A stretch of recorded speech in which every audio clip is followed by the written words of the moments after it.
Merci Mathieu d'avoir accepté d'être le parrain, l'invité d'honneur de cette première édition de BD-Rama, un festival qui mêle bande dessinée et cinéma. Et c'est par là que j'aimerais commencer, par la bande dessinée et le cinéma comme passion, ou en tout cas comme art, comme œuvre qui ont pu t'inspirer plus jeune et qui ont pu te donner envie de, toi, à ton tour, raconter des histoires. Comment est-ce que t'es venu le goût de la bande dessinée et du cinéma? Est-ce qu'en tant que spectateur et en tant que lecteur, l'un a précédé l'autre? Et voilà, quels sont finalement les films et les bandes dessinées qui ont donné envie au petit Mathieu, ou au Mathieu peut-être un petit peu plus grand, de, à son tour, raconter des histoires? D'abord, je suis très content d'être là. Merci beaucoup pour l'invitation. Alors oui, moi j'ai, comme beaucoup de gens qui font de la bande dessinée, j'ai été, c'est beaucoup lié à l'enfance, aux lectures d'enfance. Et comme beaucoup de dessinateurs, dessinatrices, en fait, la plupart des gens dessinent quand ils sont enfants, mais les dessinateurs et les dessinatrices continuent, alors que les autres, souvent, arrêtent. Et donc, moi, j'ai, comme beaucoup de gens, été bercé par des albums fondateurs. Alors, je sais pas, moi, en vrac, mais c'est pas très original. Il y a Tintin, les Schtroumpfs. J'ai beaucoup recopié les Schtroumpfs. Et puis plus tard, énormément d'influences dans plein de directions, hein. Ça peut aller de Tardy à des choses, des BD d'Heroic Fantasy. J'ai eu ma période Moebius, etc. Mais si tu veux parler du cinéma, on se tutoie, hein, parce qu'on se tutoie dans la vie, donc on va pas faire semblant de se vous voyez.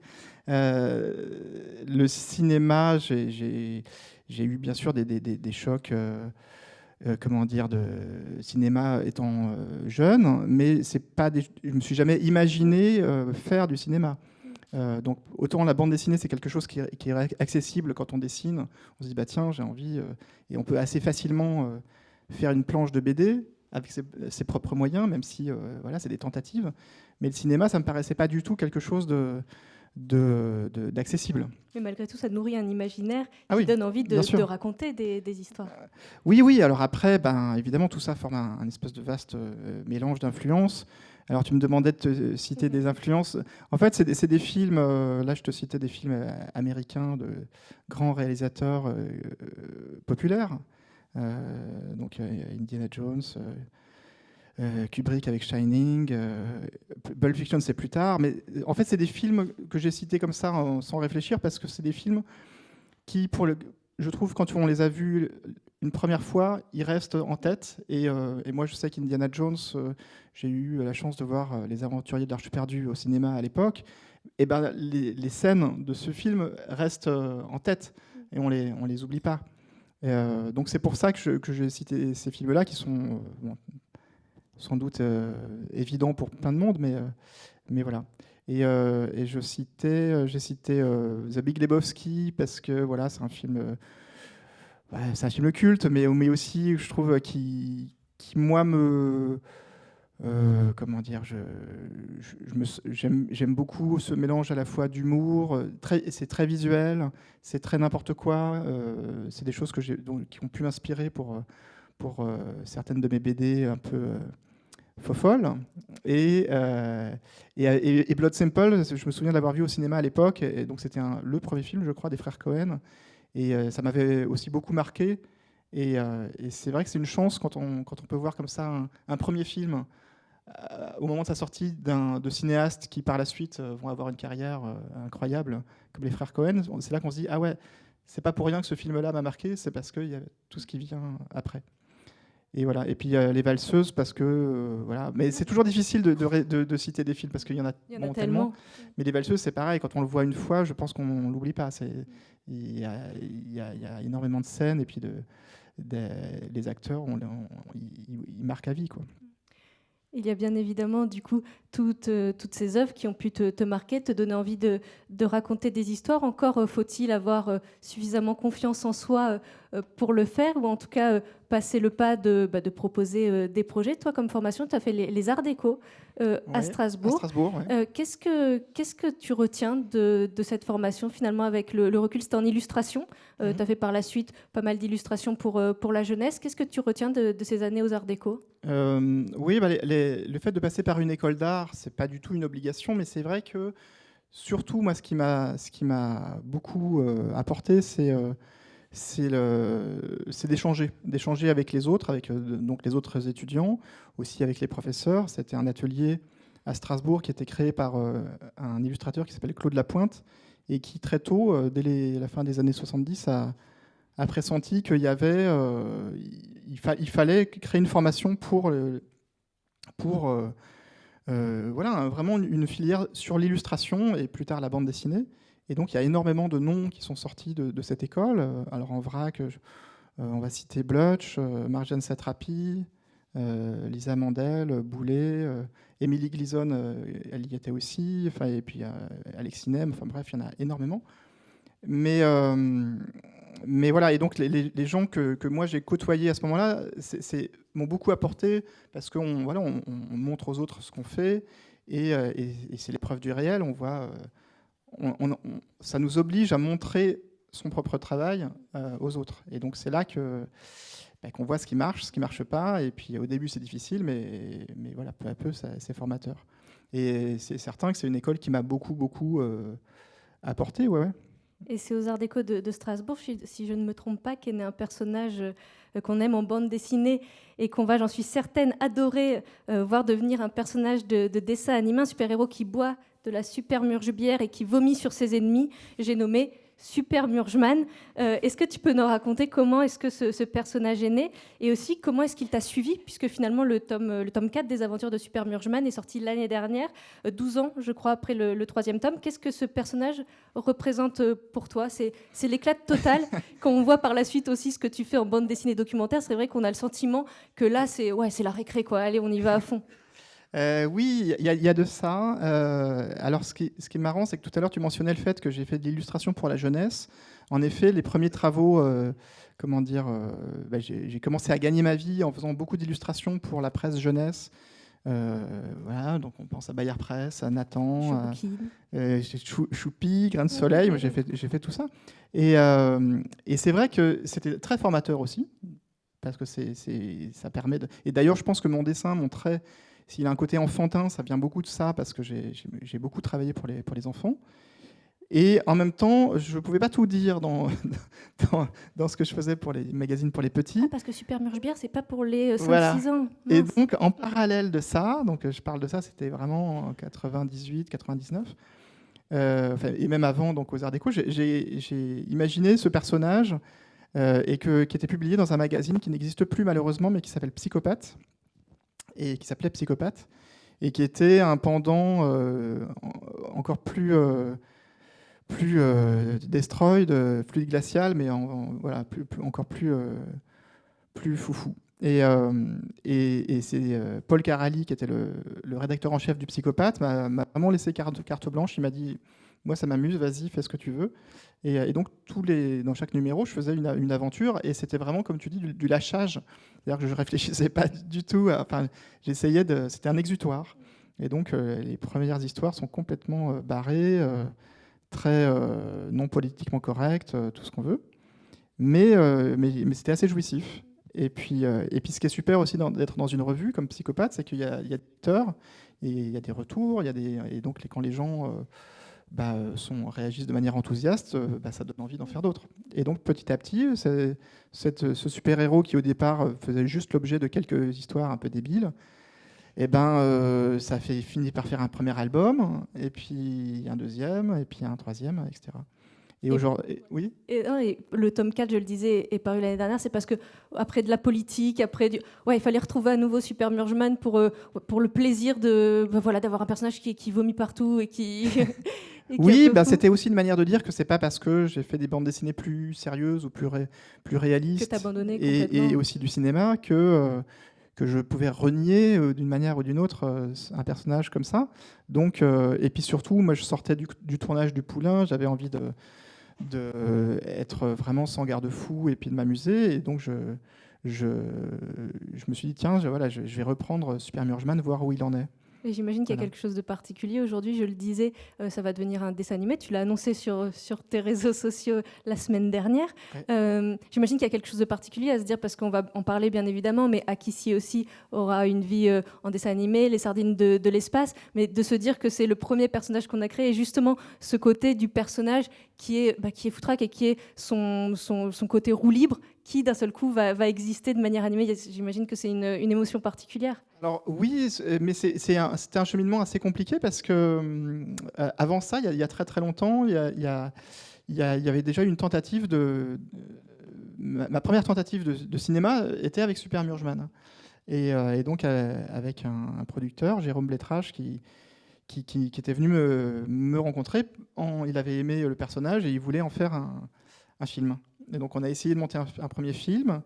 D'animation ? Non, un film en image, voilà, avec du vrai vomi. J'aurais bien aimé voir ça. Et donc ça ne s'est pas fait, comme on dit, mais ça a débouché quand même sur le court-métrage, donc mon premier court-métrage, Rita Cerveau, Vengeance et terre battue, et ça m'a permis, mine de rien, de mettre un premier pied dans le cinéma. Et c'est aussi à cette occasion que j'ai rencontré c'est Guillaume Motalan, qui va écrire avec moi, enfin qui écrit avec moi la série, puisque donc du coup, en fait, c'est comme s'il y avait une espèce de projet de live qui finalement ne s'est pas fait, mais qui va donner lieu à une série animée. Donc on ne sait jamais comment les choses vont prendre forme. Voilà. Et ce personnage, tu évoquais le fait qu'il est paru dans les pages de Psychopathe, qu'il y a eu ensuite un album, mais en album en tant qu'album tel qu'on les connaît.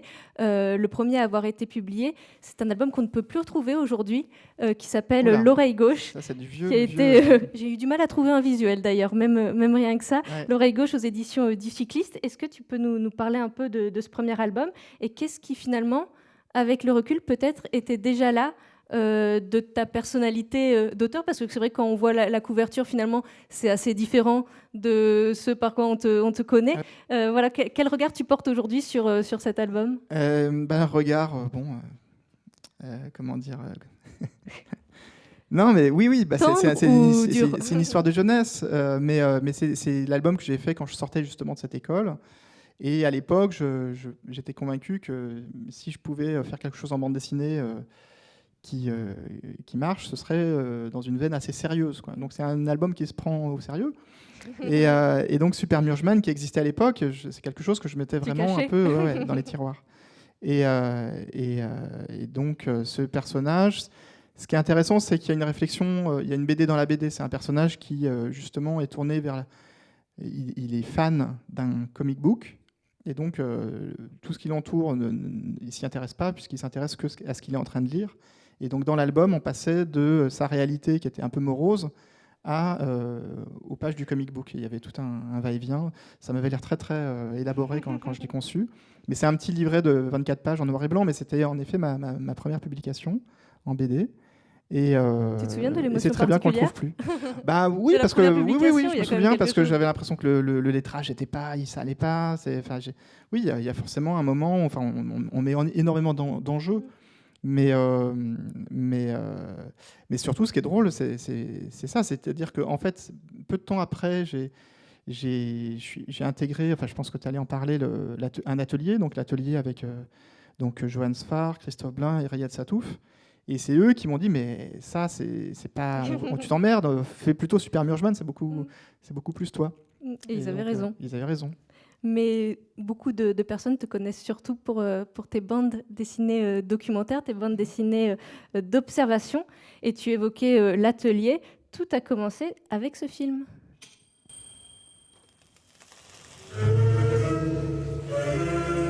Est-ce que vous voulez poser pour moi ? Un jour, je serai peut-être un grand peintre. Moi, quand j'ai rendez-vous, c'est avec des gonzesses.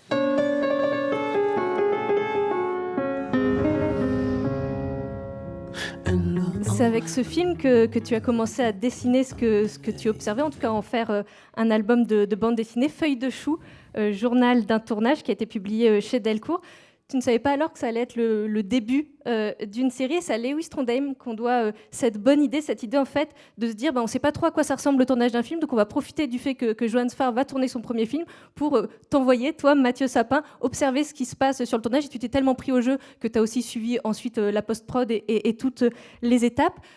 Comment ça s'est passé justement? Tout de suite, tu t'es dit ah ouais, il y a quelque chose à jouer, ou tu te dis bon, allons-y pour voir et puis on verra ce que ça donne, et que tu t'es pris au jeu au fur et à mesure? Non, c'est exactement ça. C'est-à-dire que moi, je n'avais jamais mis les pieds sur un plateau de cinéma. Je connaissais absolument pas ce milieu. Et quand Lewis me dit tiens, est-ce que tu voudrais pas aller sur le tournage du film de Johan et faire quelques pages. Enfin, l'idée, c'était de faire une espèce de carnet de bord, mais pas forcément quelque chose de très consistant. Enfin, déjà 50 pages, c'est déjà beaucoup, quoi. Sauf que, en fait, sur place, moi, j'ai pas eu le temps de me préparer parce que Johan était déjà en pleine préparation. Donc, j'ai attrapé un carnet, je suis allé sur place. Heureusement, il tournait à Paris, donc je pouvais assez facilement me rendre quotidiennement sur les lieux de la préparation puis du tournage. Et j'ai été happé, captivé, passionné par toute cette aventure. Et donc, dans ce carnet, j'ai commencé tout de suite à raconter, donc sous forme séquencée. C'est à la fois de la BD, à la fois du croquis sur le vif, mais à raconter ce que c'est qu'un tournage. Mais sauf que mon bouquin fait 500 pages au lieu de 150. Parce que je voulais tout raconter, et que en plus, c'était un film avec un tournage très, très varié. Il y avait énormément de lieux, de circonstances, il y avait des marionnettes, il y avait des effets spéciaux, des changements d'époque. Donc c'était vraiment très, très excitant. Et j'en retire, à l'époque, le temps passait sans que je m'en rende compte. C'est-à-dire que ça a duré 2-3 mois, je pense, toute l'aventure. Et puis, si bien que j'ai pas voulu lâcher tout de suite, et j'ai suivi aussi le moment de la sortie du film, donc tout ce qui concerne tout le côté un peu merchandising, la post-production, le montage, la musique, et puis la sortie. Et voilà. Et donc, si bien que à cette époque-là, moi, j'avais pas du tout à l'esprit de un jour moi-même faire un film, mais mine de rien, c'était un excellent poste d'observation, parce que ça permettait de voir tous les aspects de la fabrication d'un film. Et ça aussi, ça t'a permis de voir que finalement, dans le réel, avec de l'observation, il y avait plein de personnages absolument géniaux. Et d'ailleurs, ce sera quelque chose de commun avec tous tes albums par la suite aussi. C'est-à-dire que même quand tu parles de politique, c'est des groupes, c'est des personnes. Et d'un seul coup, il y a 1000 choses à observer. Et on se dit peut-être, voilà, oui, je peux imaginer des univers, mais j'ai déjà des univers qui sont tellement forts et tellement puissants sous les yeux qu'il faut que j'exploite ça. Puisque je le disais, finalement, ça a été presque le début d'une série. Oui. Alors en fait, je me rendais pas compte que je mettais le doigt dans quelque chose qui est, l'observation du réel, si bien que quand j'ai mis les pieds pour la première fois sur le plateau là, de ce film, je me suis retrouvé embarqué dans un truc qui n'a pas vraiment cessé jusqu'à aujourd'hui, où un projet en a entraîné un autre, qui en a entraîné un autre. Et donc des BD, je ne suis pas très à l'aise avec le terme reportage BD parce que... Tu remarqueras que je ne l'ai pas dit. Oui, tu ne l'as pas dit, mais parce que reportage, pour moi, ça implique une rédaction, la notion de presse. Et là, d'enquête aussi, peut-être. Voilà, donc c'est plus du documentaire, mais bon, après, on joue avec les mots, et puis chacun dit comme il veut. Mais en tout cas, c'est de la BD du réel, puisque tout ce que je raconte est vrai. J'invente absolument rien, même si parfois ça a l'air un peu bizarre, mais c'est toujours très vrai, enfin complètement vrai. Et mais comme je le disais, à peine je suis sorti de cette aventure que une autre s'est enchaînée. Donc je ne sais pas si ça correspond avec ce que tu voulais dire, mais en sortant tout juste du tournage de Gainsbourg, lors du tournage, j'avais sympathisé avec Jérôme Brésillon qui faisait la photo. C'est lui qui a fait la photo de l'affiche que vous avez vue, l'affiche qui est à gauche, et de toutes les autres photos du film. Et Jérôme, par ailleurs, était photographe pour Libération, le journal Libération. Et c'est lui qui, un beau jour, peu de temps après, il voit ma BD sur le film, et il me dit, mais tu sais, tu pourrais faire un truc comme ça sur le journal Libération. Moi, je travaille pour Libé, c'est un journal assez étonnant, avec plein de particularités, plein de choses, enfin vraiment une identité très forte. Si tu veux, je peux te présenter à l'équipe au directeur. Alors, il m'a dit ça lors d'une soirée. Moi, je dis ouais, super idée, Top là. top là. Mais bon, enfin, je pensais pas qu'il vraiment il allait le faire. Sauf que le lendemain matin, il m'appelle. Bah ça y est, c'est bon, t'as rendez-vous avec Laurent Geoffrin. Ils t'attendent, quoi. Et ce qui était une super aventure. Et avant de parler un petit peu plus de journal d'un journal, peut-être un mot, on a pu voir dans Feuille de chou, et on peut voir aussi sur cette image que tu es présent dans Oui. ces images. Ça a été d'emblée, tu t'es dit, c'est la bonne façon de raconter, parce que de toute façon, c'est par mes yeux qu'on voit les choses. Donc d'emblée, tu t'es dit, il faut que j'apparaisse dedans. Comment est-ce que tu as trouvé ta place finalement dans cette narration ? Alors, moi, je me souviens qu'au tout début là, de Feuille de chou, je me suis posé cette question. C'est la question du point de vue. L'avantage que j'avais, c'était que Johann Sfar, comme c'était un ami, me laissait accéder à tout. Mais comment raconter comme ça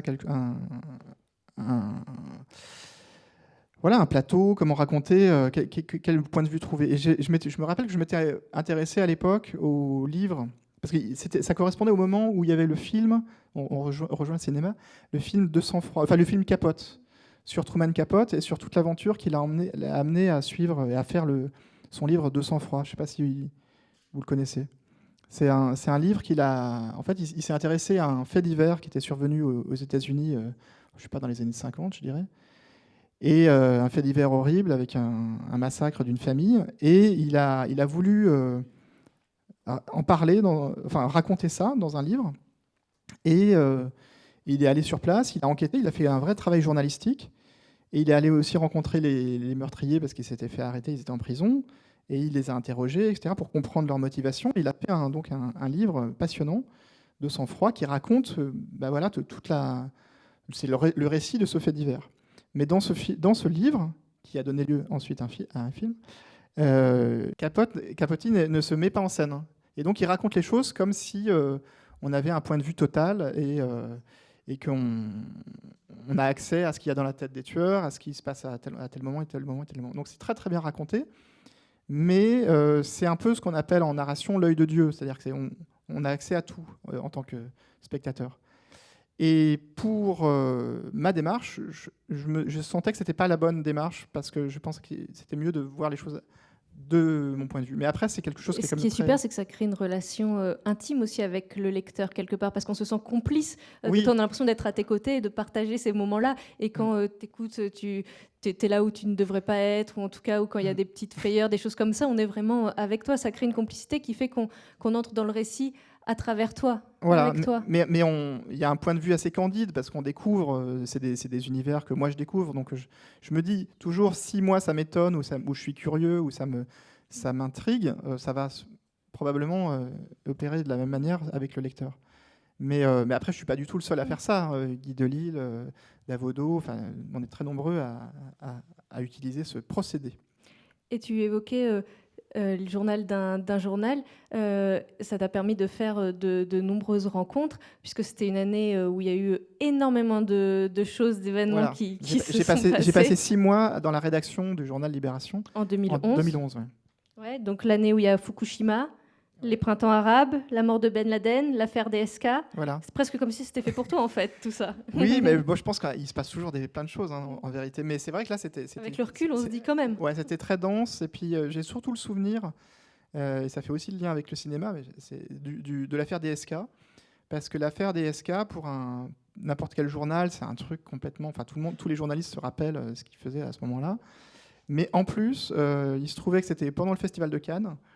Et donc moi, à ce moment, le principe de ma BD, c'était que je suivais la vie de la rédaction du journal. Donc on était souvent dans la rédaction, mais aussi régulièrement, j'allais suivre en déplacement les reporters. Et donc j'ai suivi un peu tous les sujets, que ce soit le sport, la politique, etc. Et donc les Cannes, évidemment, je suis allé suivre l'équipe de Libération à Cannes. Et donc, pendant le festival, advient l'affaire DSK. Et là, c'était de samedi à dimanche. C'était le hold-up total, parce que plus personne s'intéressait au film, et les gens dans les salles de cinéma regardaient leur téléphone portable et suivaient l'affaire, quoi. Et il y a eu, tu parlais de déplacement, le fait d'aller sur les lieux. Il y a une rencontre aussi, je crois, qui a été importante pendant cette période-là. C'est la rencontre avec Bob Woodward, et justement qui t'a fait te dire encore plus qu'effectivement, pour faire ce que tu voulais faire, il fallait se déplacer, il fallait rencontrer les gens, il fallait aller sur les lieux. Alors Bob Woodward, vous voyez qui c'est?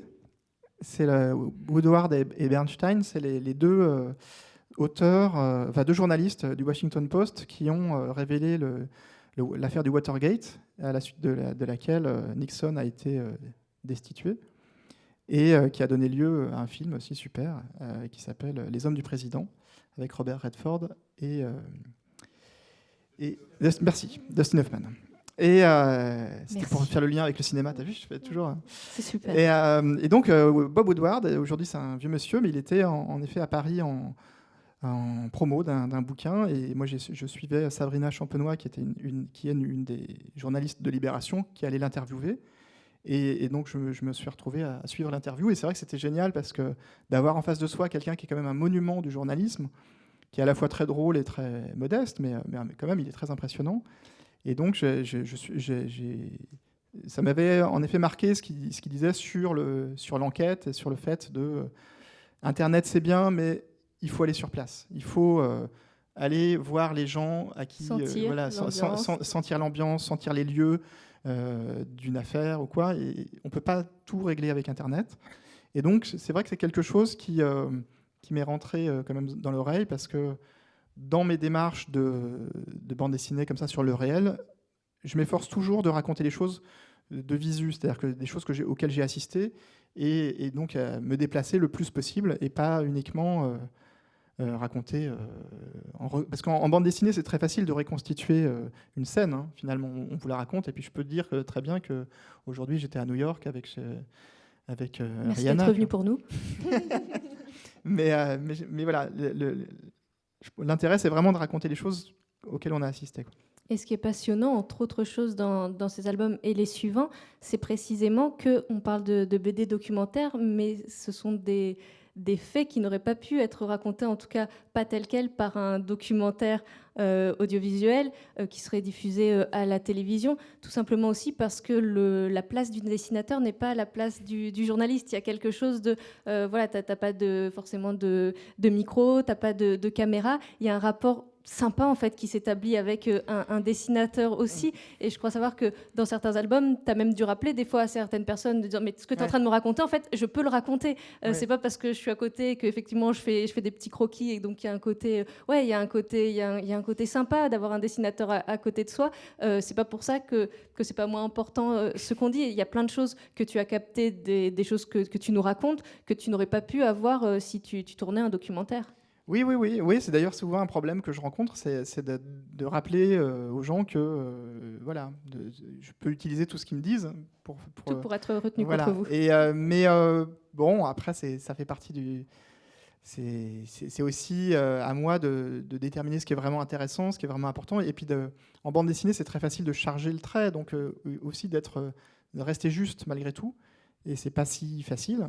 Et après, n'étant pas journaliste, j'ai pas non plus une déontologie comme eux se doivent de l'avoir. Donc parfois, il m'arrive de franchir certaines lignes, mais je vais aussi avoir tendance à faire lire à la personne concernée. Et il m'arrive même parfois de raturer des choses pour pas créer des problèmes. Mais ce qui est intéressant justement, c'est que tu ratures des noms, Ouais. mais tu les ratures même pour nous en tant que lecteurs. Voilà. C'est-à-dire que l'idée, c'est pas de remplacer un nom par un autre, c'est de dire, voilà, là il y a quelque chose de touchy, en tout cas il y a quelque chose que j'ai voulu retirer, mais vous êtes au courant que je l'ai retiré. Exactement. Mais ça c'est venu avec ma première BD, donc sur le film Gainsbourg, parce que comme c'était en plus un film, donc un objet. Quand même, au moment de sa sortie, il y avait des enjeux économiques, etc. Donc la production, ils ont été très, très, très ouverts, très, très cool. Mais il y a quand même des choses sur lesquelles ils flippaient un peu. Et donc ils m'ont dit ça, on n'est pas très à l'aise avec ça. Et dans ces cas-là, je préfère en effet raturer et montrer qu'il y a quelque chose que je ne peux pas dire, plutôt que de l'enlever tout simplement, quoi. Mais ça contribue à ce que je disais tout à l'heure de la relation de confiance aussi, c'est-à-dire qu'on est vraiment avec toi. Ouais. Et tout à l'heure, on évoquait la façon dont tu as trouvé, la façon dont tu as décidé de te mettre en scène dans ces histoires, dans ces albums. On peut te voir sur la couverture de campagne présidentielle. Comment est-ce que tu t'es trouvé graphiquement ?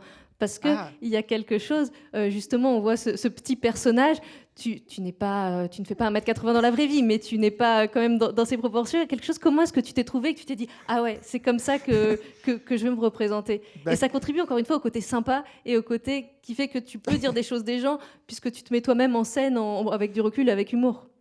Oui, bah c'est ce que tu dis. C'est-à-dire que si je m'étais représenté de manière hyper magnifiée, déjà, on se dirait, lui, il exagère, il se donne le beau rôle. Et puis, parce que comme j'ai tendance à me moquer, un peu, pas méchamment, mais des autres personnes, il faut commencer par soi-même.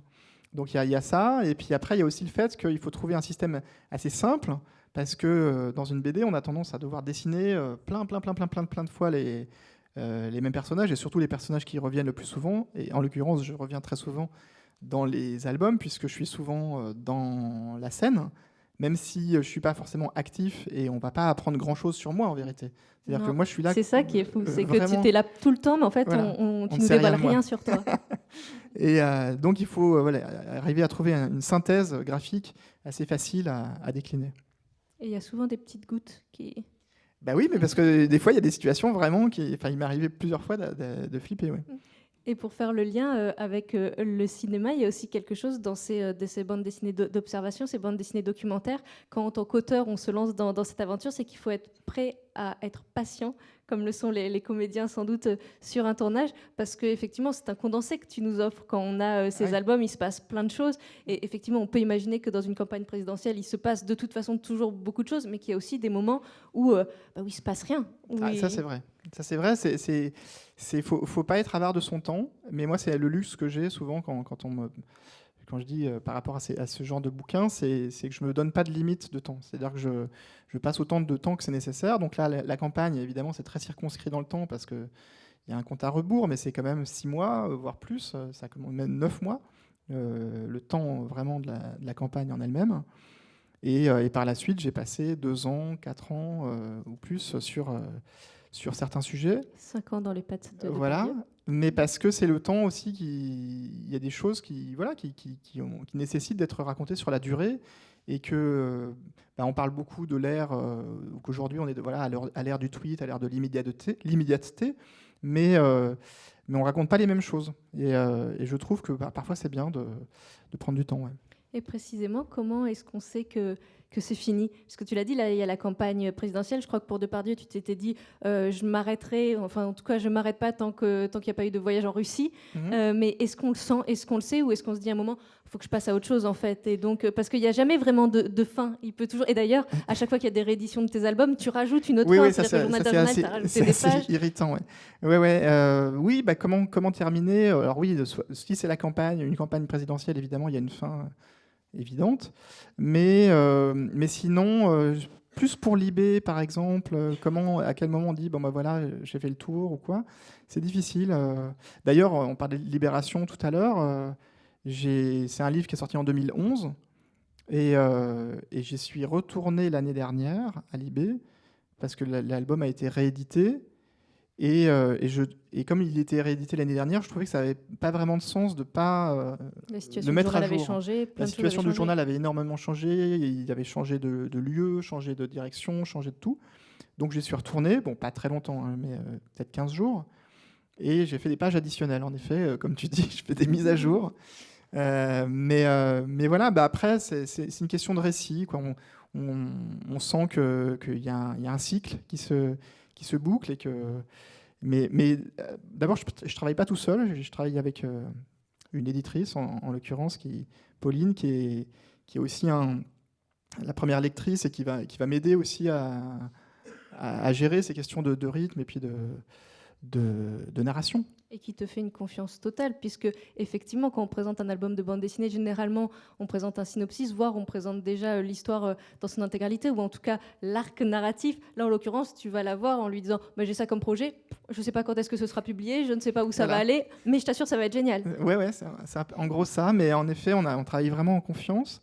Et puis après, c'est vrai que rétrospectivement, ça paraît toujours assez simple, mais campagne présidentielle, il n'y avait aucune évidence. Moi, je raconte le parcours d'un candidat qui va devenir président. Mais ça, on ne le sait pas 9 mois à l'avance, évidemment. Donc, il y a aussi beaucoup de chance. Mais voilà, il faut s'adapter. Mais la BD, c'est très souple. On peut, par moment aussi faire des sauts dans le temps, faire des ellipses. Enfin, c'est ça qui est pratique, quoi. Et précisément, tu disais, on n'est jamais certain de ce qui va se passer, mais on peut passer aussi à côté de certaines choses, parce que justement, même si tu y es le plus souvent possible, on n'est pas toujours là tout le temps. Et c'est par exemple l'exemple de Cahuzac, où tu étais passé à côté, et puis tu l'avais pas remarqué spécialement, et puis d'un seul coup, il y a l'affaire Cahuzac. Voilà, et donc c'est fou aussi de rétrospectivement penser à ça, et j'imagine que ça peut rendre fou aussi sur le coup de se dire... Mince, faut que j'observe tout en fait, parce que je peux passer à côté de quelque chose. Oui, bien c'est le jeu. Oui, alors tu vois, je te citerai aussi un autre exemple, mais qui est plus macabre, mais assez éclairant aussi. C'était Charlie Hebdo, parce que on n'y est pas encore, mais on va sans doute parler de le château. Donc après l'élection, donc après ma bande dessinée sur l'élection de 2012, c'était assez naturel de continuer de tirer le fil et puis de voir ce qui se passait derrière dans ce lieu mystérieux qui est le palais de l'Élysée. Et comme j'avais les contacts que j'avais noués lors de la campagne présidentielle, j'ai pu relativement facilement faire cette bande dessinée sur l'Élysée. Mais je suis resté 2 ans à l'Élysée à observer. Et je raconte, le livre s'appelle « Une année dans les coulisses de l'Élysée » parce que je me suis concentré donc, sur une période... Disons que j'ai mis 6 mois à m'habituer à y aller. Et puis, à partir de là, j'ai travaillé pendant 1 an. J'ai raconté une séquence qui a duré 1 an. Et puis, à un moment donné où je me suis dit, voilà, j'arrête. Et c'était l'été 2014. Et après, il faut du temps pour le réaliser, l'album, pour le dessiner. Donc, j'étais dans mon atelier en train de faire les pages. Et j'arrivais à la fin de l'album. Et quand sont survenus les attentats de Charlie Hebdo. Et là, on se dit, mais qu'est-ce que je fais? Et j'ai eu un réflexe un peu bizarre, mais c'est comme ça. C'est que j'ai pris le métro et je suis allé à l'Élysée ce jour-là parce que je me suis dit, je peux pas... de toute façon, entre ça ou rester chez moi à écouter la radio, voilà. Et donc, je me suis retrouvé et donc j'ai raconté des séquences qui arrivent à la toute fin de comment a été vécue cette journée à l'Élysée. Mais c'est vrai que c'est une démarche, je reconnais, qui est un peu tordue, mais on devient un peu fou quand on suit un sujet comme ça, parce que ça devient un peu obsessionnel et on a tendance à ne pas en sortir facilement. Et là, ce sont 2 albums qui suivaient des hommes et des femmes politiques. Ton film, on va en parler bien évidemment, parlait également de la politique. Qu'est-ce qui t'a semblé si fascinant quand tu t'es retrouvé dans cet univers pour que tu veuilles continuer à suivre ces personnes qui nous gouvernent, qui ont 1000 milliards de choses à gérer par jour? Qu'est-ce que, par rapport aux autres albums que tu avais pu faire, peut-être, qu'est-ce qui a fait que tu t'es dit « Ah ouais, non mais c'est génial, c'est fascinant et j'ai envie de suivre ces personnes » Alors moi, la politique, c'était vraiment pas quelque chose qui me passionnait. J'étais pas du tout à fond, enfin je connaissais pas les noms, etc. Mais... c'est par le biais de Libération, parce qu'en suivant le journal, évidemment, chez eux, c'est quotidien, le fait de raconter la politique. Et surtout, à la fin de toute mon aventure à Libé, donc on arrive à l'été 2011, c'est là qu'ils m'ont demandé, à Libé, qu'est-ce que tu vas faire après? Et comme le sujet de la campagne commençait, donc à l'automne, à la rentrée 2011, le sujet de la campagne commençait à être très dans les têtes, j'ai balancé ça comme ça. J'ai dit, tiens, je pourrais suivre une campagne, pourquoi pas. Et ils m'ont pris au mot et donc ils m'ont aidé à entrer. Au départ, je suivais un peu tous les partis et puis peu à peu, je me suis dit, il faut que je suive un candidat, vraiment pour voir les choses le plus proche possible de l'intérieur. Et puis, bon, bref, je me suis retrouvé à suivre donc la campagne de Hollande. Et c'est vrai que là encore, un peu comme pour le film de tout à l'heure, comme pour Gainsbourg, j'ai trouvé ça passionnant parce que j'étais aux premières loges et on a devant soi une galerie de personnages, d'enjeux. Ils ont tous... Et qui jouent beaucoup aussi. Ils jouent beaucoup, les politiques, mais il n'y a pas que les politiques, il y a aussi tous les gens qui travaillent avec eux. Enfin, c'est vraiment une galerie. J'avais l'impression d'être témoin d'une série. Et c'était pas passionnant et je me force pas. C'est-à-dire que quand je fais un livre comme ça, je suis pas payé à la journée. Donc si j'y vais, c'est que ça me plaît. Et donc, voilà, cette matière m'a énormément inspiré. J'en ai fait donc 2 livres, puisqu'après j'ai enchaîné avec l'Élysée. Et c'est à ce moment-là que des producteurs, donc Stéphane Partenay de Pyramide, ayant lu justement ces albums, m'ont dit: est-ce que ça t'intéresserait de suivre de raconter, de faire un film qui évoquerait ce milieu-là. Et Donc tout de suite, c'était tu très, t'es dit, très vague, hein, le milieu politique et presse, quoi. Et tout de suite, tu t'es dit, allons-y, fonçons. Parce qu'il y avait je me quelque suis- chose je tout me à l'heure, suis- on a vu les affiches de Gainsbourg, on a vu Ouais. Les Beaux Gosses, et tu évoquais au tout début de la rencontre le fait que c'était pas un rêve d'enfant de faire du cinéma, mais qu'effectivement, quand on voit Riyad Satouf qui fait son premier film, Johannes Sarr qui fait son premier film, Marjane Satrapi qui fait son film, d'un seul coup, on se dit, ah ouais, en fait, c'est possible. Oui, ouais, je sais que ça paraît un peu aussi bête que ça, mais oui, je me suis dit, après tout, pourquoi pas moi. Et puis, et puis là, de la part de Stéphane Partenay, c'est vraiment eux qui m'ont proposé. Donc, on se dit pourquoi pas. Et puis, à l'époque, je me suis dit, de toute façon, il y a quand même très peu de chances que ça se fasse, parce qu'au cinéma, c'est quand même des projets, il y en a beaucoup, mais il y en a peu qui arrivent à se monter. Donc, je me suis dit, au pire, ce sera une expérience. Et puis, écrire, ça m'intéressait. Mais je savais que je ne pouvais pas écrire seul, en revanche. Que je n'avais pas envie d'écrire un scénario seul. Donc, c'est comme ça que, donc, chez Pyramide, ils m'ont fait rencontrer Noé Debré, avec qui on a écrit Le Poulain. Et j'avoue que j'ai adoré aussi tout ce travail de collaboration, quoi, d'écriture. Et puis, voilà, c'est... Mais avant de réaliser ce film, tu as pu te familiariser quelque part avec la caméra. On t'a vu notamment dans ce documentaire.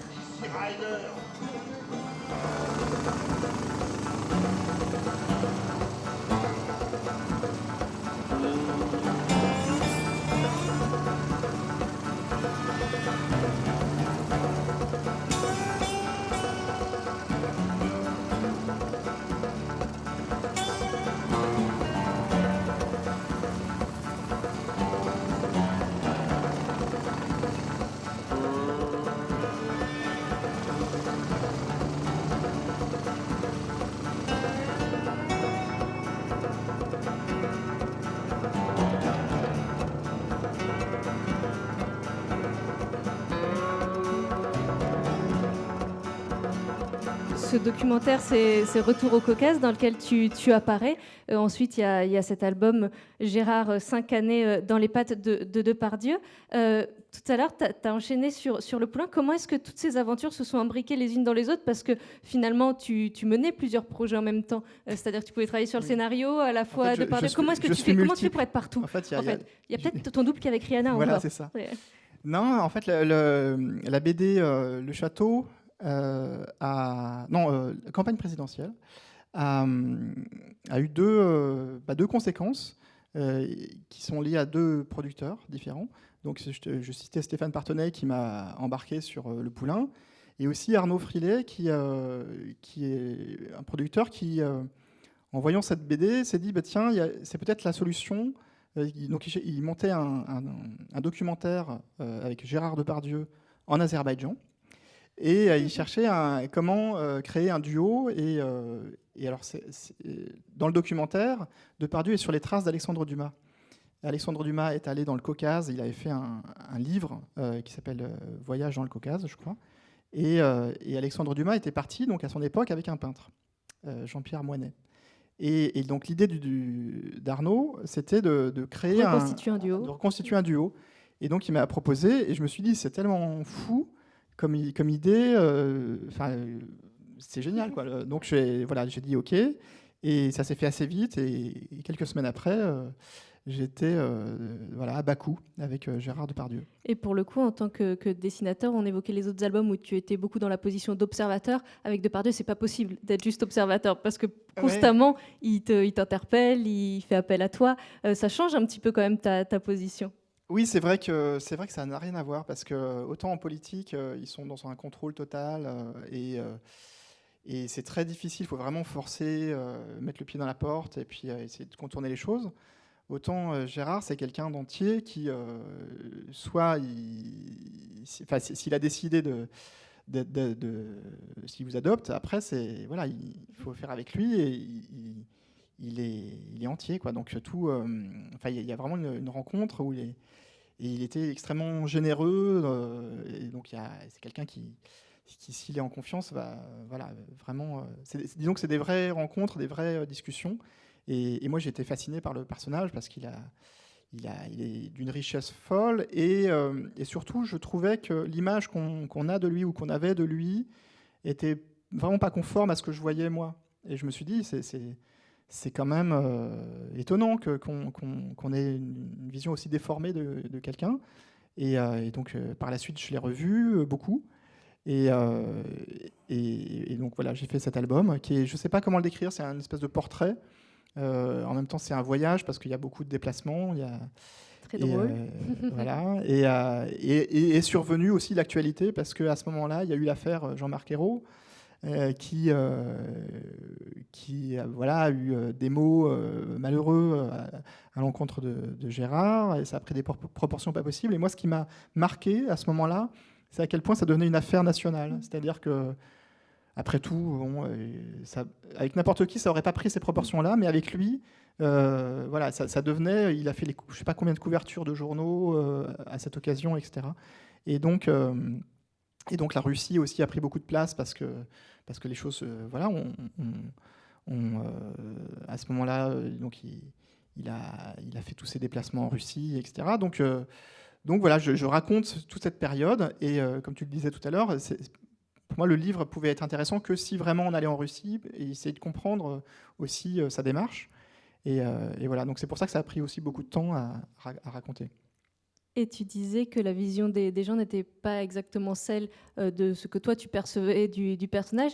Et on ne sait jamais comment ces livres vont être reçus à l'avance, mais ça a été un impact, une conséquence. En tout cas, pour certaines personnes, il y a des personnes qui t'ont dit après la lecture de l'album « Ah, mais ça m'a réconcilié presque avec Depardieu. En fait, il est sympa. » Oui, énormément. Et on t'a donné même des cadeaux pour lui. Oui, on m'a donné des cadeaux. Mais non, c'est quelque chose qui m'a beaucoup surpris. C'est à quel point, en France, les gens sont attachés, ou en tout cas, personne n'est indifférent. C'est-à-dire qu'il y a des gens qui ne l'aiment pas, il y a des gens qui l'adorent, mais il y a peu de gens qui...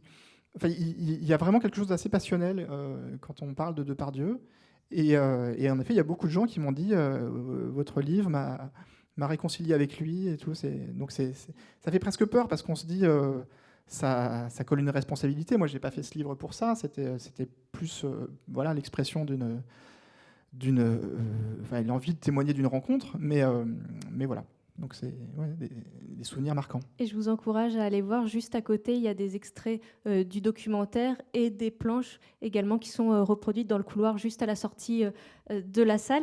Le temps passe très vite. Je voulais, avant de parler plus dans le détail, bien évidemment, du Poulain, que tu nous dises un mot de ces carnets. Pareil, juste à côté de l'espace où il y a les planches de Gérard, il y a un panneau où il y a les carnets, quelques scans des carnets de Mathieu, parce que ça paraît c'est très intriguant pour des personnes extérieures de se dire mais comment il fait, c'est-à-dire qu'il est sur les lieux, il fait des croquis, à quel moment est-ce qu'il réunit tout ça, est-ce qu'il se retrouve à la fin avec 40 carnets et dans quel ordre je remets ça, ou bien est-ce qu'il y a au fur et à mesure une narration qui s'écrit, voilà, comment est-ce qu'à partir de ces carnets, de ces notes, après tu reconstitues un album avec une narration, avec quelque chose qui nous paraît hyper cohérent quand on le lit au final. Comment est-ce que tu fais ?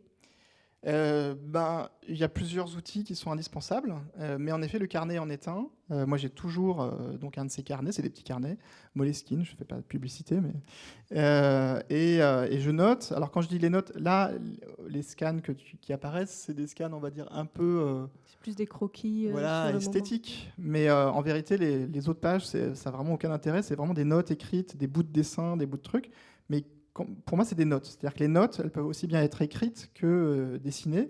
Mais c'est des traces que je vais garder de moments. D'ailleurs, c'est drôle. Ah oui, c'est marrant. Oui, là, il y a des choses assez variées. Mais, complètement. Ouais. Parce que là, c'est Brigitte Baronnet qui est là. C'est une journaliste. Je ne sais pas si elle serait étonnée de se retrouver là. Voilà, donc c'est des traces. Après, il m'arrive aussi parfois d'enregistrer des choses, de filmer, de prendre des photos.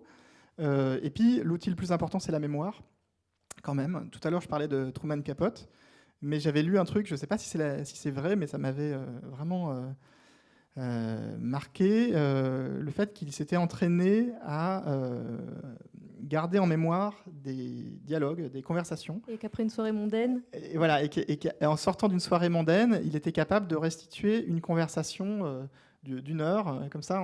Voilà. Et donc, je me suis entraîné à faire ça, et ça marche. Mais ça marche, dans mon cas, ça marche si c'est 2 personnes. Ouais. Enfin, si c'est un dialogue. Dès qu'il y a 3-4 personnes, là, c'est très difficile. Non, encore. Ouais. Mais un dialogue, c'est possible, parce qu'un dialogue, c'est forcément un ping-pong. C'est-à-dire que je te dis ça, et tu me réponds ça. Si tu te et souviens dis d'un ça. petit bout de quelque chose, Voilà. tu peux te souvenir de ce que la Et personne donc, a répondu.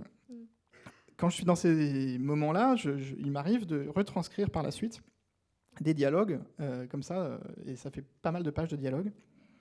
Et ouais, c'est assez redoutable, parce que parfois...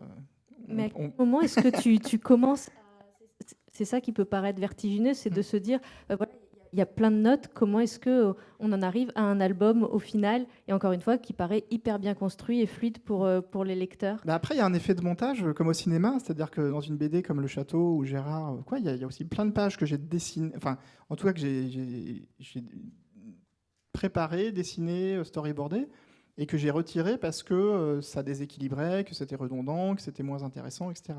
Donc, et ça, ce travail-là, c'est avec mon éditrice, avec Pauline, qu'on le fait. C'est-à-dire qu'il y a vraiment un truc comme au cinéma où on va retirer une scène, retirer un bout, parce que il faut qu'il y ait une notion d'ensemble. Que tu fais ça bien. Tu as vu qu'il y avait l'affiche derrière et tu m'as dit c'est comme au cinéma. C'est Voilà. trop. Justement, sur Le Poulain, tu évoquais un petit peu tout à l'heure comment tout avait commencé. Comment s'est passée l'écriture? Et on compare souvent la bande dessinée au cinéma. En tout cas, on entend des fois de certaines bandes dessinées « Ah, c'est tellement bien réalisé, c'est comme si on était en train de lire un film ». Toi, en tant que dessinateur, auteur de bande dessinée, en tant que réalisateur de films, est-ce que tu as le sentiment que ce soit dans l'écriture du scénario ou ensuite dans la réalisation, le fait d'être auteur de bande dessinée t'a été utile d'une quelconque façon? Bah, j'imagine que oui. En tout cas, c'est un peu ça que les producteurs qui m'ont contacté cherchaient. Maintenant, j'ai pas l'impression, si on parle du Poulain, que c'est un... Enfin, les gens qui me connaissent me disent « Oui, on te reconnaît, c'est vraiment toi ». Alors, le dessin est intervenu dans le sens où j'ai fait beaucoup de storyboard, beaucoup de préparation graphique. Et puis aussi pour échanger avec les gens sur le avec plateau, les justement, équipes, qu'on voilà. pas forcément... Enfin, on explique de manière beaucoup plus simple avec un dessin qu'avec plein de mots, avec plein de termes techniques qu'on ne maîtrise pas en plus forcément tous très bien, notamment quand c'est un premier film. Voilà, non, le dessin m'a aidé, mais après, c'est vrai que je ne l'ai pas abordé comme une narration BD. Surtout que c'est dans des décors assez réels, ça se passe au sein d'une campagne présidentielle, c'est des décors assez convenus. Donc c'est très difficile d'établir quelle est la part, qu'est-ce que le dessinateur de BD qui est en moi apporte à la réalisation d'un film comme ça. Franchement, j'aurais du mal à déterminer, si ce n'est le fait que le dessin permet d'échanger avec les équipes. Et après, il y a des notions de cadrage, etc. Mais c'est pas du tout les mêmes mécanismes pour autant. La BD, ça joue beaucoup sur les ellipses, sur le rythme d'une page. Et les ellipses cinéma et le rythme est évidemment très différent, puisque en BD, le lecteur prend le temps qu'il a envie pour lire une page, alors qu'au cinéma, On lui dicte le tout. rythme, il est imposé.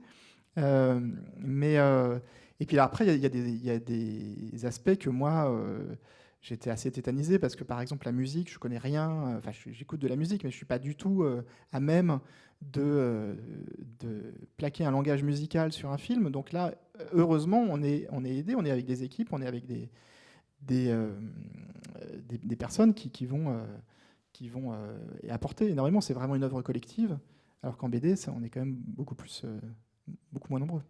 Ton observation du monde politique, tu l'as mis à profit dans ce film. Ouais. De quelle façon est-ce que tu as mis dedans justement des épisodes où tu dis « Ah, ça, j'ai pas pu le mettre dans mes albums parce que ça aurait soit compromis quelqu'un, soit parce que c'était pas forcément intéressant par rapport à ce que tu racontais dans l'album ». Comment est-ce que ton vécu d'observateur, de dessinateur-observateur est venu nourrir le scénario du Poulain ? Oui, ça c'est certain que ça m'a énormément nourri, le fait d'avoir suivi la campagne de 2012, mais aussi de 2017, parce que pour préparer le Poulain, je suis retourné beaucoup sur le terrain. J'ai été assister à des meetings, à des conférences de presse, à des débats Et j'ai aussi amené pas mal de mes comédiens. Géraldine Martineau, qui joue une journaliste, je l'ai emmenée à des conférences de presse, à des sorties du Conseil des ministres. Finnegan, qui joue le personnage principal, je l'ai emmené aussi, autant que possible, à voir des meetings à l'Élysée, etc. Donc ça, c'était génial de pouvoir vraiment utiliser cette matière. Et puis, il y a même des personnages que j'avais rencontrés dans mes BD politiques qui sont retrouvés dans le film, puisqu'il y a Gaspard Ganzer qui joue un des personnages. Et puis là où j'étais vraiment heureux aussi, c'était de pouvoir tourner. Il y a une scène dans le film qui se passe à l'Élysée. Donc ça, c'était aussi j'y tenais parce que voilà, c'est un lieu qu'on peut tricher, mais si on peut tourner dans le vrai, c'est encore mieux, quoi. Il y a pas mal de contraintes quand on tourne un film, parce que à la fois c'est stimulant parce qu'il y a toute une équipe avec soi, que c'est une aventure collective justement, mais justement on est moins maître de ce qu'on fait totalement. Tu disais le retour après à Super Murgeman ou à d'autres choses. Quel est le plaisir différent que tu éprouves? Parce que j'ai le sentiment que ce sont deux réalisations complètement différentes, mais qui t'épanouissent tout autant, puisque tu prépares un autre film, donc tu n'es pas complètement maso, c'est que tu apprécies beaucoup cette expérience. Quels sont les plaisirs différents? Parce que finalement, dans les deux cas, c'est raconter une histoire. Dans un cas, c'est tout seul face à sa table à dessin, même si on observe des choses et qu'on est avec d'autres personnes. Et dans l'autre cas, on est avec... il y a son avis, il y a son regard, mais il y a aussi le regard des autres et les contraintes techniques qui ne sont pas les mêmes. Voilà, qu'est-ce qui t'a plu dans cette expérience de réalisateur et qui fait que tu veux continuer? Justement, oui, c'est tout ce qu'apporte l'équipe. Comment dire, quand on fait une bande dessinée, on se connaît soi-même, donc on a tendance à un peu répéter les mêmes recettes, les mêmes techniques. Et c'est d'ailleurs, on le voit souvent, les dessinateurs ou dessinatrices cherchent à échapper à une forme et à dire tiens, sur cet album, je vais me faire un défi en dessinant de la main gauche ou je sais pas quoi, mais bref. Et donc là, tout ce que dans une équipe, dans un tournage, on est dépendant des autres, et donc c'est vraiment une agrégation de forces qui fait que ça va être intéressant, mais aussi du coup un peu, on ne maîtrise pas tout du tout. Et aussi les comédiens, ils apportent une finesse et puis une subtilité que moi je n'aurais pas imaginé quand j'imagine les scènes. On a tendance à se faire une espèce de film, c'est le cas de le dire, alors que eux-mêmes proposent des choses qu'on n'aurait pas voilà, il y a des accidents. Enfin, donc tout ça est très stimulant. Et puis c'est assez magique, il faut le dire, de voir bouger quelque chose qu'on a imaginé, de voir à l'écran des scènes qu'on a imaginées. Donc j'ai la chance, de pouvoir faire les deux, mais pour moi, c'est pas du tout que la bande dessinée n'est certainement pas un marchepied où je me dirais, voilà, maintenant, c'est le cinéma et rien d'autre. Au contraire, sortant du tournage d'un film, je suis ravi de pouvoir retrouver la liberté et d'une BD. On est à son rythme, on peut prendre des moments pour prendre du recul, parce qu'il y a aussi ça, quand on fait un tournage, une fois que c'est parti, c'est parti. Et donc c'est une espèce de train fantôme où on peut absolument pas regarder en arrière, et donc il y a quelque chose de très grisant, mais absolument, ça vous dépasse complètement, quoi. Et d'ailleurs, quand je suis sorti du tournage, il y a eu un moment où j'avais un peu de temps devant moi, et je me souviens que j'ai justement vraiment fait en sorte de ne pas tout de suite me jeter dans quelque chose, mais de prendre du temps juste pour lire, en fait, pour laisser un peu voilà, les choses... ouais, exactement, se nourrir. Ouais.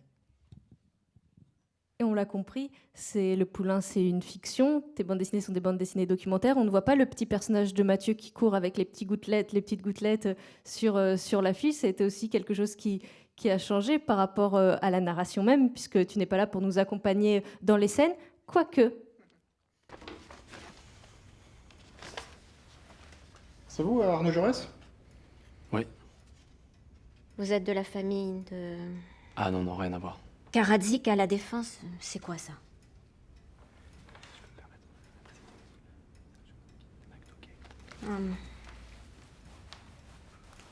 Bon. Ben, à part elle, tout me va. D'accord. Il est d'accord. Et qu'est-ce que vous savez faire à part le pigeon voyageur? Je parle 4 langues. Je viens de la société civile aussi. Et j'ai lu tout Balzac. C'est ça.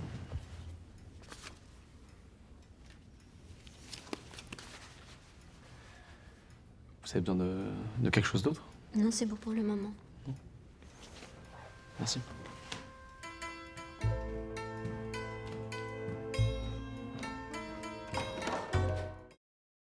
Le début d'une autre carrière aussi. On t'avait Ouais, vu dans le c'était- documentaire aussi Macadam Popcorn, on peut voir qu'il sera Oui. projeté ici. Le clin d'œil est très sympa. Oui, oui. Comment tu t'es retrouvé à jouer ce rôle? Alors, vous voulez la vérité? Ouais. En fait, j'avais demandé à Riyad de le faire, et puis il pouvait pas, et j'avais plus beaucoup de temps pour trouver quelqu'un d'autre, et donc Tu rentrais dans son costume, c'est donc ça. c'était parfait. c'est aussi simple que ça, mais après, c'était amusant, quoi. Je voulais dire un mot, parce que c'est déjà bientôt la fin de cette rencontre, mais c'était important aussi, les albums que tu fais pour la jeunesse, et on parlait du besoin de se ressourcer, du besoin aussi de lâcher un petit peu prise. Est-ce que c'est ça aussi ce que te permet ces albums jeunesse, puisque Akissi est scénarisé par Marguerite Aboué, donc il y a quelque chose, tu ne t'occupes pas du scénario, même s'il y a le découpage, le dessin bien évidemment à réaliser. Qu'est-ce que ça représente pour toi, ces albums jeunesse? J'imagine aussi qu'il y a quelque chose de particulier pour toi qui étais lecteur de bande dessinée en étant plus jeune, de se dire bah, c'est génial, j'ai aimé la bande dessinée parce que j'en ai lu, et là il y a des jeunes lecteurs qui peut-être aimeront la bande dessinée parce qu'ils me lisent. Oui, il y a vraiment un lien. C'est-à-dire qu'avec Marguerite, on a fait donc vraiment pas mal d'albums avec cette série, puis j'ai fait d'autres séries.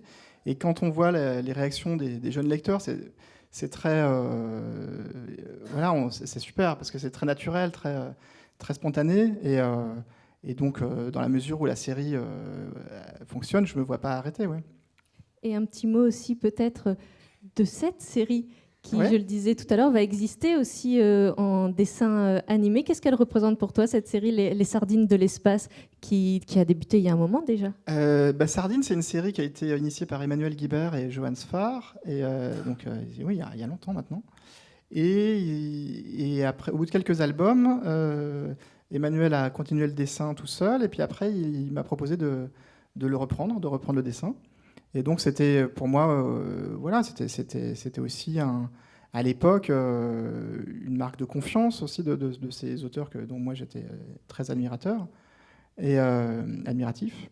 Et voilà, et donc là c'est pareil, la série s'était interrompue il y a pas mal de temps, et puis là il y a une série animée maintenant qui va sortir, et du coup c'est super de voir ces personnages. Et ce qui me fait un peu bizarre, c'est de rencontrer aujourd'hui des adultes qui viennent me voir en dédicace et qui me disent « Ah, je lisais Sardine quand j'étais petit », et je me dis « Ah ouais ».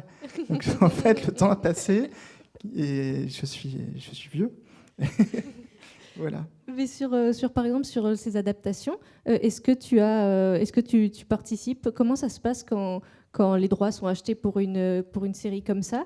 Est-ce qu'en tant que dessinateur, on a envie d'avoir la main sur... Parce que c'est pas du tout la même narration non plus, parce qu'on a beau se dire c'est du dessin, et donc on va les animer, ça ne fonctionne pas exactement comme ça. C'est-à-dire que c'est une autre façon de raconter. Ça dépend vraiment des projets. Là, sur Sardine, moi, je suis très peu, enfin pas intervenu du tout graphiquement, parce que d'abord, c'est pas moi qui l'ai initié cette série. Moi, je suis un repreneur. Donc, j'ai participé à l'écriture. On a fait des scénarios avec Guillaume aussi, qui travaille avec moi sur Super Murgeman. Mais c'est très différent sur une série comme Super Murgeman, justement, où là, je vais beaucoup plus m'impliquer sur aussi l'aspect graphique. Ouais. Avant que tu nous parles peut-être d'un mot des projets en cours, est-ce qu'il y a des questions dans la salle pour Mathieu Sapin? Oui. La manière dont vous vous mettez en scène dans les albums documentaires, si on prend Le Poulain en extension de ceux sur la politique, Le Poulain est plus dans le commentaire. Alors qu'il y a un côté moins immersif, mais il y a un côté plus de commentaires. Dans les albums, il y a une forme d'ironie vis-à-vis de vous-même, parfois dans le côté une forme de candide.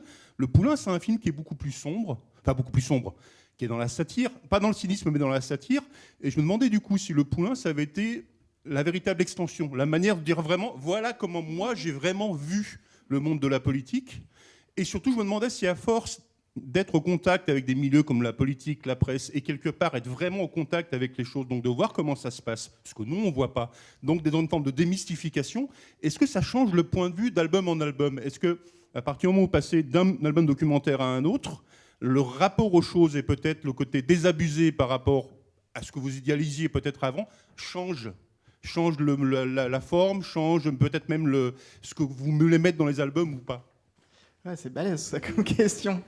En plus c'est particulier parce que le Poulain, je l'ai commencé à l'écrire il y a longtemps, ça prend du temps de faire un film, et puis peu à peu, après par exemple ce qui était compliqué c'était de l'écrire alors qu'on était à la veille d'une élection présidentielle et qu'on ne savait pas du tout comment les choses allaient évoluer. Au moment où vraiment le film était, on va dire, prêt à être tourné, on avait quand même une situation en France où il y avait des chances vraiment importantes que Marine Le Pen soit au second tour, et c'est ce qui s'est produit. Mais on ne savait pas du tout vers quoi on allait. Je parle de ça donc à l'automne 2016. Et donc forcément, ça a teinté aussi l'écriture du film. Parce qu'on se dit, dans ces cas-là, le film va sortir après l'élection, on ne sait pas du tout quelle sera la situation. Et voilà. Donc je pense qu'il y a déjà une part de réel qui rentre dans le film de cette manière-là. Après, c'est étonnant ce film, parce qu'il y a aussi dans un film, peut-être encore plus que dans une BD, il y a un effet miroir. C'est-à-dire que il y a des gens qui me disent moi j'ai trouvé ça très marrant, d'autres très poétique, et d'autres très sombre, et votre film m'a foutu le bourdon. Donc on y voit aussi un peu ce qu'on veut. Moi, je voulais aussi mettre en avant le côté humain, donc faillible, des gens qui sont dans ce milieu-là, parce qu'on a tendance à charger beaucoup, à les accabler de tous les maux, mais à oublier aussi que c'est un métier très difficile et très peu, moi, j'aimerais pas du tout faire ce métier-là. Faut vraiment avoir envie, quoi. Ils s'en prennent plein la poire tout le temps, donc il y a un côté peut-être maso, mais quand même aussi il y a une mission, quoi. Il y a quelque chose de. Donc je voulais montrer le fait qu'il y ait des vraies personnes, quoi, que ce soit pas, même si ils peuvent être pour certains cyniques ou quoi, ils ont tous des motivations. Enfin, c'est pas une espèce de truc froid ou voilà. Enfin, je pense surtout au personnage du candidat où on voit qu'il est perdu en fait. Une des phrases qu'on avait avec Noé au tout début de l'écriture et qu'on a gardé, c'était aussi le fait que on a l'impression que le milieu politique, on le voit un peu comme nous. Sinon, on est des enfants et eux, c'est des adultes. Ils savent ce qu'ils font. Ils sont responsables, ils savent. Et comme quand on est enfant, on pense que les adultes savent parfaitement ce qu'ils font. Et quand on devient adulte soi-même, on se rend compte que c'est plus compliqué que ça et qu'on se contente de se débrouiller comme on peut. Et donc, il y avait un peu ça aussi en tête.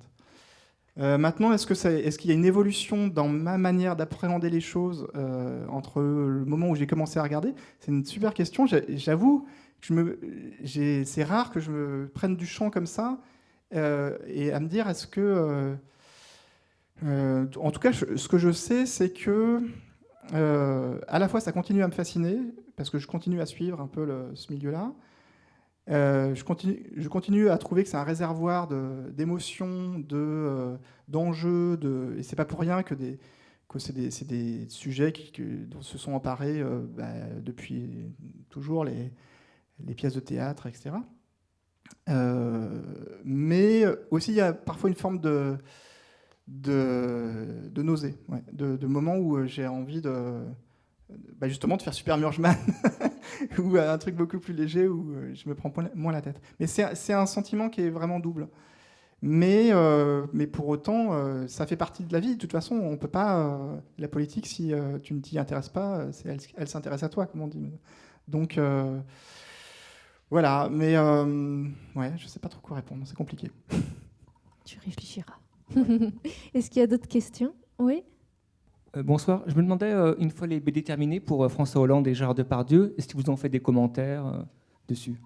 Oui, mais de manière différente.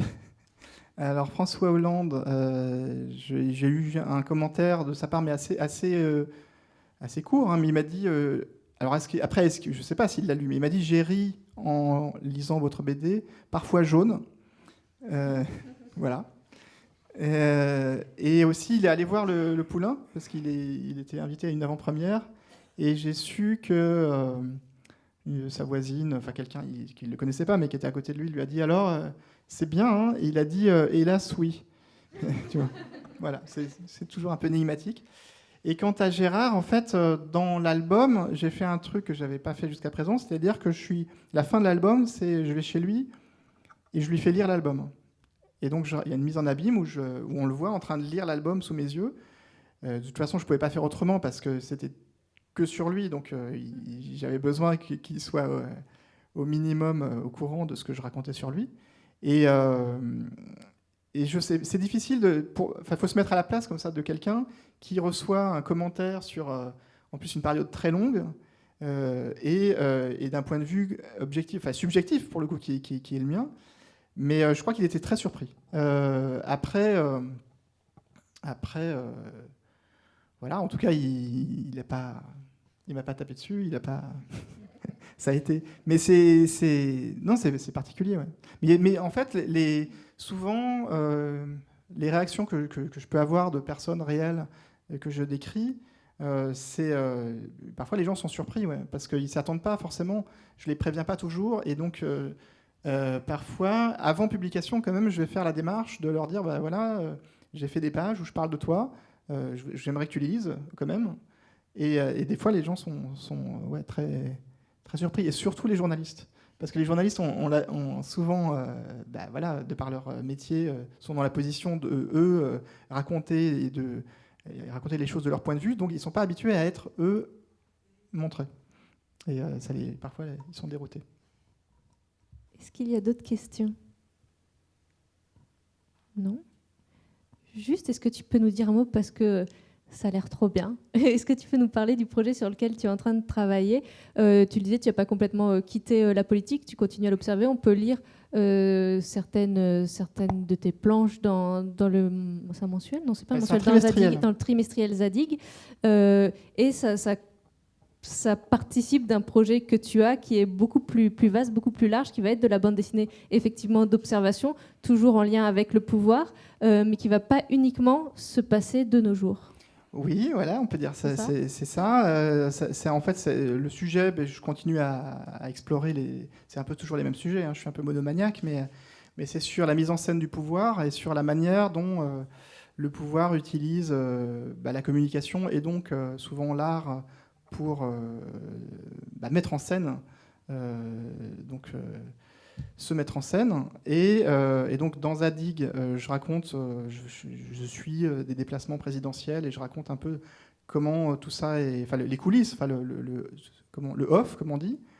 Mais ça, c'est un aspect du livre. Mais après, j'en suis venu à m'intéresser aussi à la communication du pouvoir, enfin la mise en scène du pouvoir au XVIIe siècle, donc à l'époque de Louis XIV. Donc là, le monsieur qu'on voit là, alors c'est intéressant parce que c'est un portrait, c'est pas Louis XIV, mais c'est un portrait qu'on dit être de Jean Racine, mais en vérité, c'est pas Jean Racine. C'est un portrait qui a été attribué, et je pense qu'il ressemblait pas du tout à ça, Jean Racine. Mais en tout cas... Non, j'ai raté mon effet. Non, c'est aussi de la communication, mais là, pour le coup, je sais pas ce qu'il dirait s'il était là aujourd'hui, il dirait, mais c'est pas moi du tout. Mais Jean Racine, j'en suis venu à m'intéresser à lui parce que c'est quelqu'un qui... il y a aussi un lien avec le cinéma, c'est-à-dire que c'était un metteur en scène, c'est quelqu'un qui a, à son époque, en tant que dramaturge, a connu un très large succès.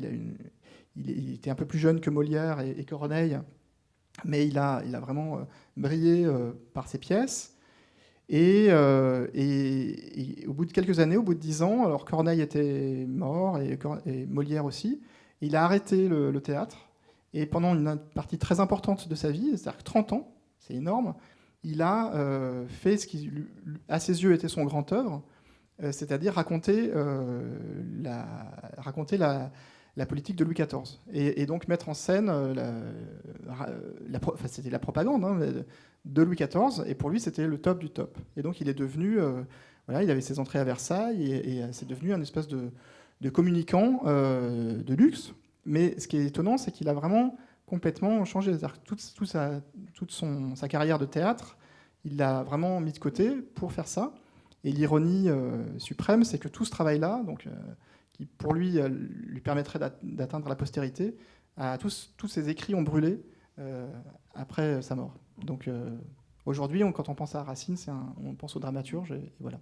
Donc ça paraît un peu nébuleux comme ça, mais c'est vachement bien quand c'est raconté dans la BD, quoi.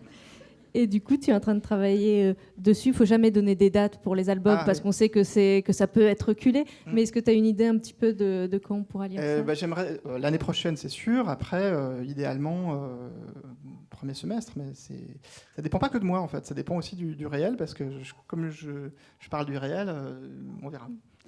Et peut-être un tout petit mot, puisqu'il va aussi, je disais tout à l'heure que l'expérience du poulain t'avait beaucoup plu et que tu allais remettre ça. Il y a aussi un film qui est, on peut peut-être pas trop en dire, mais en tout cas, tu travailles aujourd'hui sur le scénario d'un prochain film. Avec Pyramide, ça s'est très bien passé, donc on a envie de refaire un autre film, c'est certain. Et puis donc là, je suis en train d'écrire, mais c'est vrai que c'est compliqué de parler d'un film qu'on est en train d'écrire parce que ça change beaucoup. Et, il y a vraiment, pour l'instant, on est vraiment dans l'écriture, mais en tout cas, on pourra voir un nouveau film voilà, avec Mathieu Sapin comme réalisateur. On a hâte. En tout cas, moi, j'ai hâte. Merci beaucoup d'avoir passé ce moment avec nous. Merci à vous d'avoir assisté à cette rencontre. Et je vous donne rendez-vous. Donc, demain, on l'a annoncé un petit peu au début de la rencontre, demain, à 17h30. À 17h30, il y a Johan Sfar et Christophe Blain, qui sont mes complices d'atelier. Et dimanche avec Émilie Glisson pour le Labo Bula. Exactement. Voilà. Bonne soirée à tous. Merci encore. Merci.